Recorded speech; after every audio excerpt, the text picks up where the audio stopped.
Hanya dengan menambahkan NaOH atau natrium hidroksida atau yang dikenal sebagai kaustik soda pada limbah, maka akan terjadi proses koagulasi. Tentunya hal ini bisa terjadi dengan memainkan konsep dasar dari koagulasi.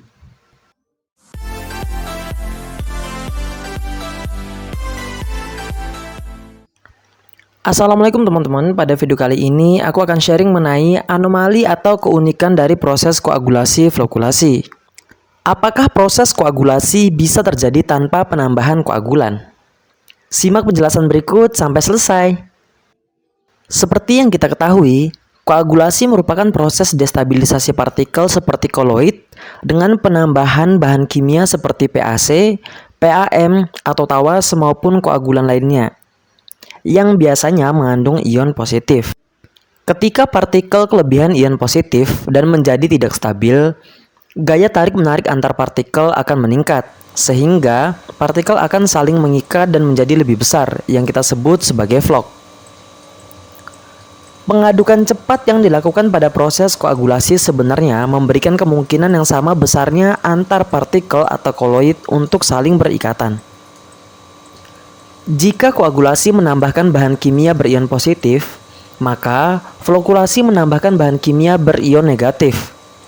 Partikel berion positif dan negatif akan saling berikatan dan membentuk partikel flock yang jauh lebih besar dan mudah untuk mengendap. Beberapa hal yang perlu diperhatikan dalam proses koagulasi flokulasi yaitu bahan yang digunakan sebagai koagulan dan flokulan. Karena kecocokan bahan kimia yang digunakan juga berpengaruh pada proses koagulasi dan flokulasi. Contohnya, pada DAF system menggunakan koagulan dan flokulan bertipe floating yang menghasilkan flock yang dapat mengambang dengan sendirinya. Kemudian konsentrasi koagulan dan flokulan. Konsentrasi optimum koagulan dan flokulan bisa dicari dengan cara jar tes sederhana. Penambahan koagulan yang berlebihan tidak akan memberikan hasil yang optimum.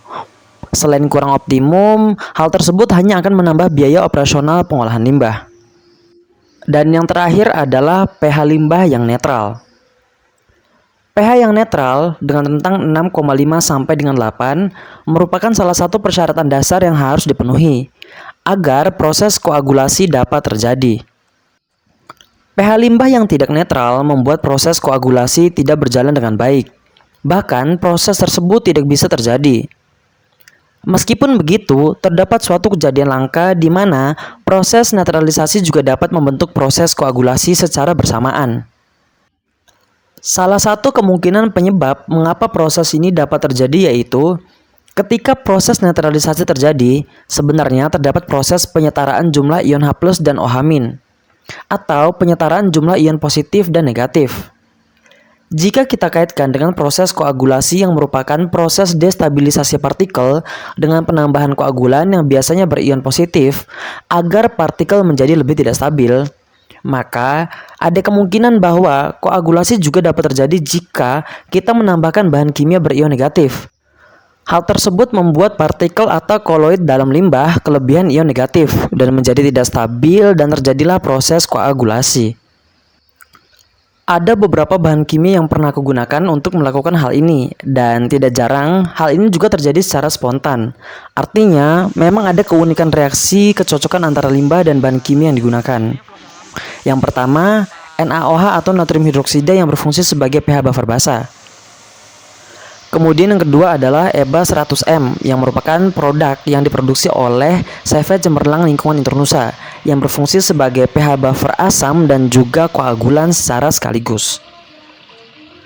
Oke teman-teman, sekian sharing aku pada video kali ini. Lebih dan kurangnya mohon maaf. Wassalamualaikum warahmatullahi wabarakatuh.